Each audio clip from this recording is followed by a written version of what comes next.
નમસ્કાર દર્શક મિત્રો, આપણી સાથે હું પાર્થ ઉરાણી। કેવો સમય આવી ગયો છે, બાપ દીકરાને મારી નાખે છે, દીકરો બાપને મારી નાખે છે। એકબીજાની જે કૌટુંબિક પરિવારના લોકો હોય, ડીએનએ એક હોય અને એ પણ એકબીજાની હત્યા કરી નાખતા શરમાતા નથી, એવો જે સમય આવી ગયો છે।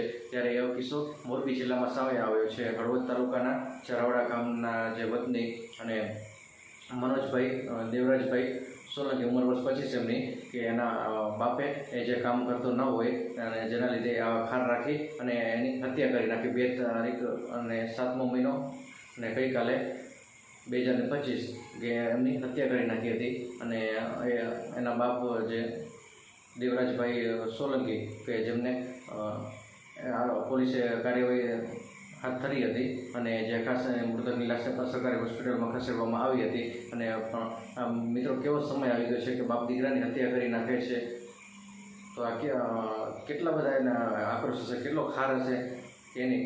દીકરાને પણ જે બાપે મારી નાખતા પણ એને શરમાયા નહીં હોય। આ કેટલી બધી ક્રૂરતા આવી ગઈ છે માણસોમાં માનવતા પણ મરી ગઈ છે અત્યારે, એવું કહી શકાય મિત્રો। કારણ કે બાપ દીકરાને મારી નાખે, દીકરો બાપને મારી નાખતો હોય, તો હવે આવનાર ભવિષ્યમાં શું થવાનું છે? સમાજ આ કઈ દિશા તરફ જઈ રહ્યો છે?